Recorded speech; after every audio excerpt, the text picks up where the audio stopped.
A very warm welcome to our celebrant today, the Very Reverend Father Peter Williams, the Administrator of the Diocese. Also, the Very Reverend Chris D'Souza, Delegate of the Diocesan Administrator. We thank the parish priest of this church and this parish, Mary, Queen of the Family, Father Peter Confetti, for his hospitality he shares with us. We welcome other priests from our diocese. We welcome our principals and staff from the Catholic Education Office, and in a very, very special way, our beginning teachers. I acknowledge also the State Member for Riverstone, Mr. Kelvin Connolly, and we continue to thank him for his great support. We're gathered here, as we do at the start of each school year, as one community and celebrating the Eucharist. We should not think of ourselves, as Father Chris continuously reminds us, not as school or parish, but as church and mission. As you may know, this is the 50th anniversary of the Declaration of Education, Gravissimus Educationis.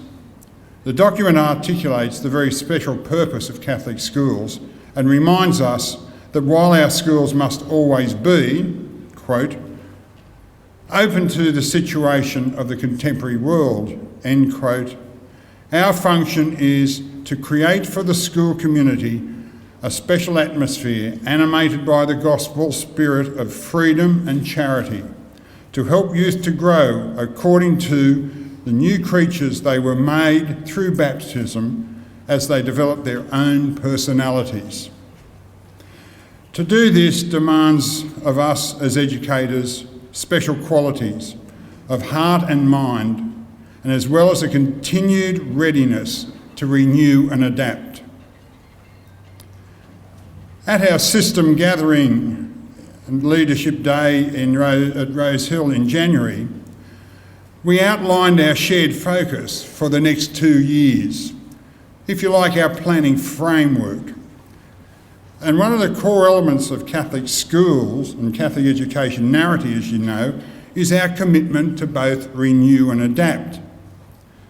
I recently read somewhere that it was said that God is not someone who can comprehend in one moment. Our entire lives are a continual journey of conversion towards him.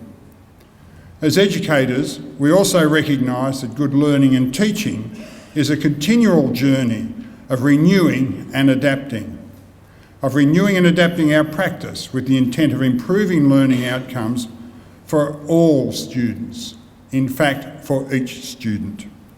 We will continue with the implementation of our high yield strategies to support the goals of improving this learning and teaching. We're going to be improving literacy, numeracy and formation. And we know these strategies are making a difference because the work that you do each and every day makes such a difference in the lives of each of our students. Our schools aren't only preparing students for the work in the 21st century, if in fact there will be work continuously in the 21st century, but preparing them to take their places as saints in a contemporary world desperately in need of saints.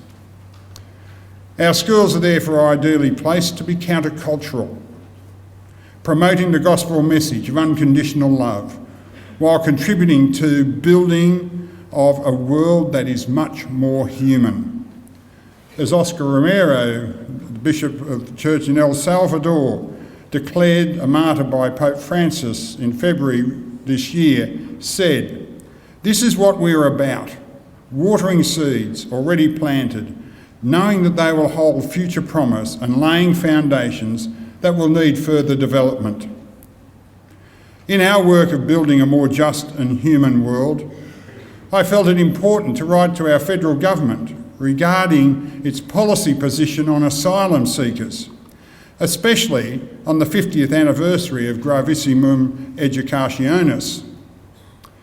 I think such policy settings, if we are to be true to what we should and must be doing, have at their heart a deep respect for the dignity of every human seeking refuge on our shores, and especially for the rights of young people. In fact, Gravissimum Educationis states that every person, no matter what their race, has an inalienable right to an education, and that a true education aims at the transformation of the human person.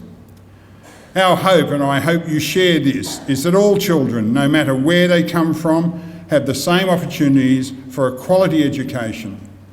We are challenged in our own school communities to ensure that all learners, no matter what their background or diverse needs, have the same opportunities to flourish as spiritual, moral, physical and intellectual beings. Last weekend, Pope Francis said that in order to understand how to love, to understand what the values and habits are that create harmony in the world, you need good teachers. He asked Catholic educators to be witnesses of life and hope, and to never ever close the door on students, especially those on the peripheries of their schools and their communities. He said all students must feel welcome and loved for who they are, with all their limits and with all their potential.